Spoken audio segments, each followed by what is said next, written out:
तेजस्वी यादव और ये जितने जमीन गरीबों का जमीन हड़पने वाले लोग हैं, ये तेजस्वी यादव और इनका परिवार, इनका मकसद था सड़कों पर हंगामा खड़ा करना। आपका मांग क्या है? आपका जो मांग है, सरकार ने सुप्रीम कोर्ट के निर्णय को पलट दिया, तो फिर मांग बची कहाँ रह गई? किस बात की मांग को लेकर के आप लोगों को सड़क पर उतार दिए? और वो कोई भी दलित नहीं थे, वो सभी राजद के गुंडे थे। चुनौती देकर तेजस्वी यादव जी को कहना चाहता हूं कि है हिम्मत तो अपने बाप के शासन पर बोलकर दिखा दें कि 15 वर्ष के शासन काल में अति पिछड़ा को कहां आरक्षण मिला। तेजस्वी यादव जी को 100 की सीट पूरी नहीं हो रही है, 4 पर सिमटा दिया बिहार की महान जनता उनको बिहार के अंदर, और वो मुकाबला करने चले 240 वाले से। कुछ का कुछ बोलेंगे और हम लोग सुनते रहेंगे क्या? तेजस्वी यादव को होश में रहना चाहिए। चिराग पासवान जी ने किसी प्रकार का कोई नैतिक समर्थन नहीं दिया है। चिराग पासवान जी का जो डिमांड था, सरकार पहले ही उन चीज़ों पर अमल कर चुकी थी। वो कम पढ़े लिखे लोग हैं, 8वीं पास 9वीं फेल हैं। उनके समझ में नहीं आया कि सुप्रीम कोर्ट ने क्या निर्णय दिया और सरकार ने क्या निर्णय लिया। इन दो बातों के बीच उनको कन्फ्यूजन है, वो समझ नहीं पाए। पढ़ाई लिखाई कम है, आप तो पढ़े लिखे हैं। कल पूरा भारत बंद था और बिना राजनीतिक संगठन के SC/ST के लोग जो है भारत बंद किए थे, क्योंकि आरक्षण के अंदर आरक्षण को लेकर के आक्रोश था। लेकिन लाठीचार्ज होती है, उसको लेकर के देखिए अब नेता प्रतिपक्ष तेजस्वी यादव जो है वो सत्ता पक्ष पे बरस रहे हैं और कह रहे हैं कि ये तो कभी अपराधी पे लाठी नहीं बरसाते हैं, लेकिन दलित समुदाय के ऊपर लाठी बरसाने का काम करते हैं। ये लोग दलित विरोधी हैं। इस पर बात करने के लिए हमारे साथ बिहार सरकार के पूर्व मंत्री BJP विधायक हैं जीवीएस मिश्रा जी। कैसे देख रहे हैं? तेजस्वी यादव तो कह रहे हैं आप लोग अपराधी पे लाठी नहीं बरसाते हैं, लेकिन दलित पे लाठी बरसाते हैं। तेजस्वी यादव जी के माता पिता के सरकार का अगर डिटेल आप निकाल लीजिएगा तो दलितों के ऊपर कितनी बर्बरता हुई है। उनके कट्ठे 2 कट्ठे ज़मीन को भी किस प्रकार लूट लिया गया, इनके गुंडों के द्वारा कब्जा कर लिया गया। तेजस्वी यादव को वो दिन याद करना चाहिए। और जब जब बीच में सत्ता में गलती से ये आए हैं, किस प्रकार का उपद्रव इनके संपोषित गुंडों के द्वारा बिहार में किया गया, तेजस्वी यादव को भी वो डेटा भी निकाल करके बात करनी चाहिए। और कल की बंद किस बात के लिए? जब सरकार ने सुप्रीम कोर्ट के फैसले को पलट दिया, तो कल का बंद किस बात के लिए? ये तेजस्वी यादव और ये जितने जमीन गरीबों का जमीन हड़पने वाले लोग हैं, ये तेजस्वी यादव और इनका परिवार, इनका मकसद था सड़कों पर हंगामा खड़ा करना। आपका मांग क्या है?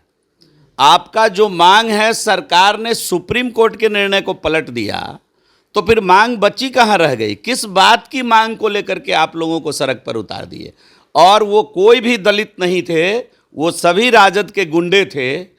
और आप किसी बेवजह किसी पब्लिक को कहीं रास्ता रोककर परेशान नहीं कर सकते हैं। सरकार ने अपने दायित्व का निर्वहन किया है। ये बात अच्छी तरह से तेजस्वी यादव जी को समझना चाहिए।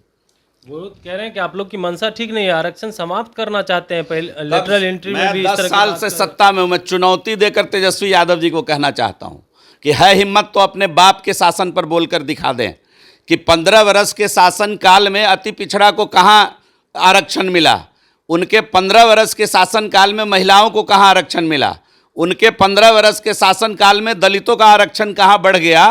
है हिम्मत तो तेजस्वी यादव अपने माता पिता के शासन पर सवाल उठाकर दिखा दें, UPA के शासन पर सवाल उठाकर दिखा दें। 10 साल से हम जनता के आशीर्वाद से सत्ता में हैं, और तीसरी बार देश के आज़ादी के 60 वर्षों के बाद किसी सरकार को जनता ने तीसरी बार सत्ता में बिठाया है। ये ऐसे नहीं बिठा दिया है। तेजस्वी यादव जी को 100 की सीट पूरी नहीं हो रही है, 4 पर सिमटा दिया बिहार की महान जनता उनको बिहार के अंदर, और वो मुकाबला करने चले 240 वाले से। कुछ का कुछ बोलेंगे और हम लोग सुनते रहेंगे क्या? तेजस्वी यादव को होश में रहना चाहिए और संभल कर बयानबाजी करनी चाहिए। हम लोग भी अब बकसने वाले नहीं हैं। आपराधिक घटनाएं पर लगातार वो हमला कह रहे हैं कि अब तो सत्ता संरक्षित हो गई। मैंने कहा ना, तेजस्वी यादव जी को अपने माता पिता के समय का बिहार के आपराधिक घटनाओं का डेटा निकाल लेना चाहिए। बिहार इस समय ऑर्गेनाइज क्राइम में 22वें नंबर के से भी नीचे है पूरे देश के अंदर। और तेजस्वी यादव को ये बात भली प्रकार समझना चाहिए कि उनके माता पिता के समय में बिहार की ऑर्गेनाइज क्राइम में कहाँ पर स्थान था। तो तेजस्वी जी को डेटा निकाल कर बात करनी चाहिए। मैं कह रहा हूँ ना, है हिम्मत तो डेटा निकाल कर बात करिए ना। आप क्यों अलबल बोल रहे हैं भाई? आप लीडर अपोजिशन है, आपके तरफ लोग देख रहा है।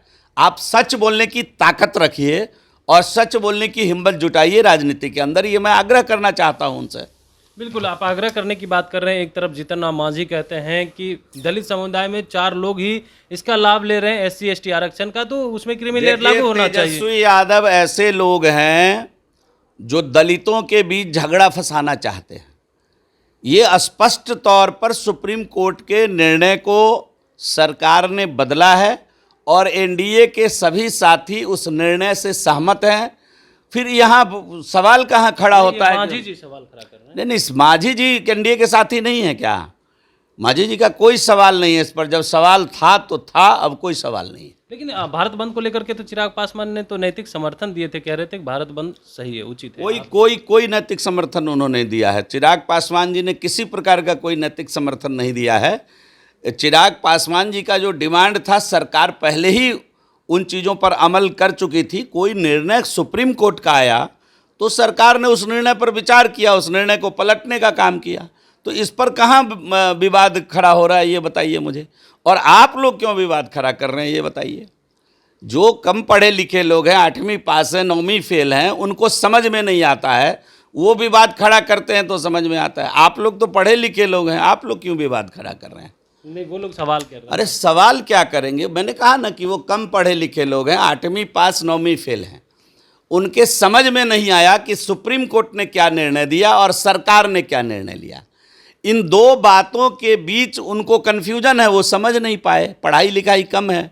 आप तो पढ़े लिखे हैं, आप तो समझिए इन विषयों को और प्रचारित भी करिए। मीडिया तो लोकतंत्र का चौथा स्तंभ है, उनको स्पष्ट करना चाहिए कि आप जिस बात को लेकर सड़क पर आए हैं वो बात ही खत्म हो चुकी है, तो क्यों सड़क पर आए हैं? अपना टाइम क्यों खराब कर रहे हैं?